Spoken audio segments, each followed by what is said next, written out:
আজকে সারাদিন রোজা রেখে ইফতারের পরে রওনা হয়ে গেলাম এসিটিভিতে। পৌঁছে গেছি একটা কি বলে এটাকে, সাক্ষাৎকার অনুষ্ঠানের জন্য। যথারীতি আমাদের চঞ্চল ভাই মেকআপ শুরু করে দিল।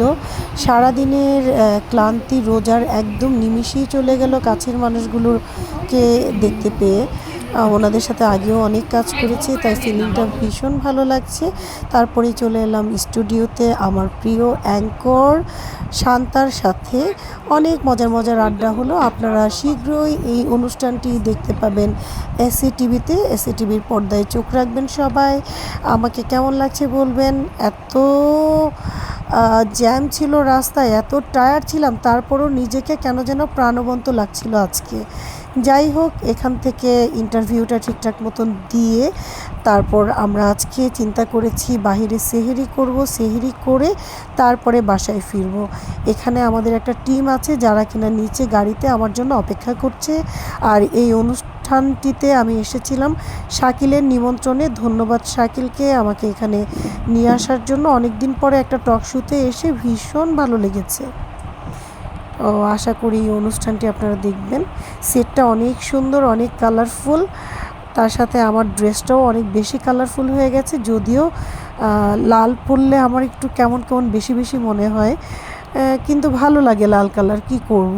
কারো কাছে খারাপ লাগলে কিন্তু বলে আমাকে কষ্ট দিবেন না। ভালো না লাগলেও বলতে হবে আমাকে অনেক সুন্দর লাগছে, তাহলে আমি খুশি হব। আর মানুষকে খুশি করলে স্বয়ং আল্লাহ পাক খুশি হয়। আপনারা কেউ কেউ এই যে বাজে কমেন্টস করে মানুষকে কষ্ট দেন না, এই কষ্ট দিয়ে কিন্তু যাকে কষ্ট দিচ্ছেন সে কষ্ট পাচ্ছে না। বিনিময়ে কি হচ্ছে জানেন, আপনার পাপের খাতায় অনেক বড় একটা অংশ লেখা হচ্ছে। এই কষ্ট দিয়ে লাভ কি? তার চেয়ে বরং যা হয়ে গেছে তো হয়ে গেছে। আপনারা প্রশংসা করেন, হ্যাঁ, উপদেশ পরামর্শ দিতে পারেন, সেটা অবশ্যই শোভনীয়ভাবে। এটা আমার জন্য আমি বলছি না, কোনো শিল্পীকেই আমাদের কোনো মানুষের উচিত না কষ্ট দিয়ে নিচে কমেন্টস করা।